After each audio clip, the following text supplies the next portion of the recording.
हम अपना आदि देव महादेव के चरणों में प्रणाम करतनी, मैया भवानी के चरणों में प्रणाम करतनी, समस्त देवी देवताओं के चरणों में प्रणाम करतनी, 3 सूत्र बताने वाले हरेंद्र भैया नीलम दीदी के चरणों में प्रणाम करतनी।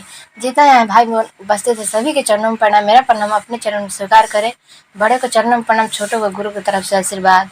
जितना हमारे यूट्यूब चैनल पे भाई बहन बानी सभी के चरणों में प्रणाम करतनी। हमारे प्रणाम अपना चरण में स्वीकार करें। देखिए यहाँ बहुत ही हमारा खुशी बा कि हमार शिव गुरु बानी, हमार माता पिता बानी।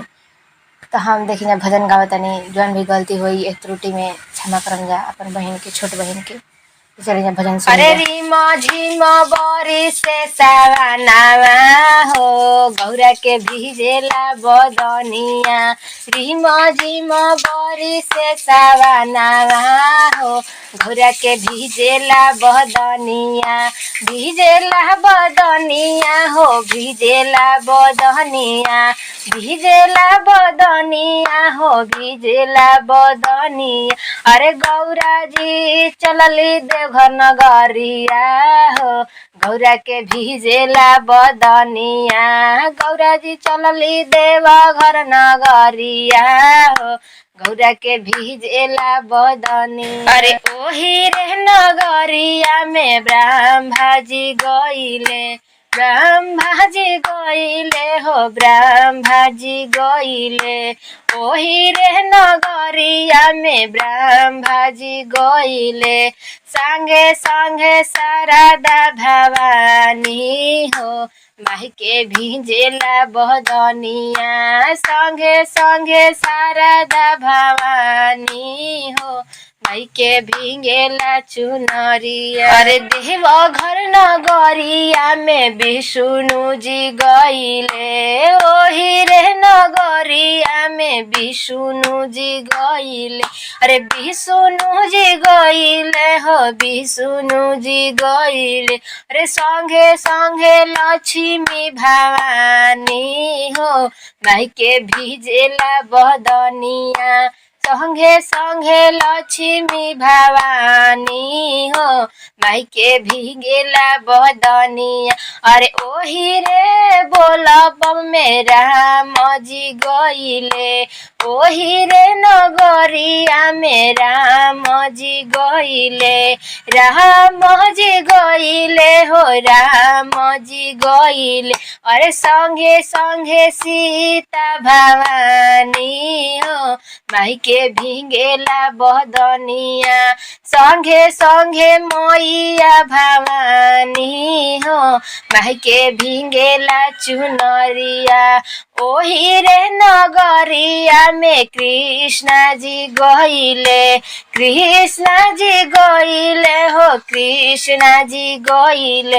अरे ओही रे नगरिया में कृष्णा जी गइले। संगे संगे राधा भवानी हो, माई के भीगेला बदनिया। संगे संगे राधा भवानी हो, माई के भींजेला चुनरिया। अरे ओही रे नगरिया में कार्तिक गणेश गइले। कार्तिक गणेश गइले हो, कार्तिक गणेश गइले। ओही रे नगरिया में कार्तिक गणेश गइले। अरे संगे संगे रिधि सिद्धि भवानी हो, माई के भींजेला बदनिया। संगे संगे रिधि सिद्धि भवानी हो, माई के भींजेला बदनिया। अरे रीमा झीमा बरी से सवाना हो, गौरा के भींगेला चुनरिया।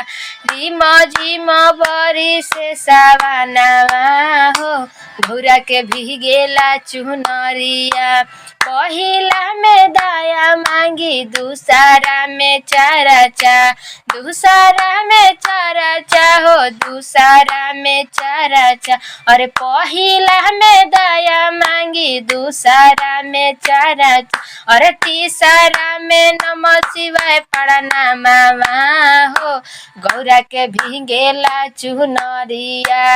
रीमा झीमा बरी से सवानावा हो, गौरा के भीजेला चुनरिया। अरे चल दिहली देव घर नगरिया हो, गौरा के भीजेला चुनरिया चल दिहली बोला बम नगरिया हो गौरा के भीजेला बदनिया। हाँ तो दीदी भजन ऐसे से समाप्त होता और वो सब कमेंट में बताइए कि भजन कैसन लागल रहुआ सबके।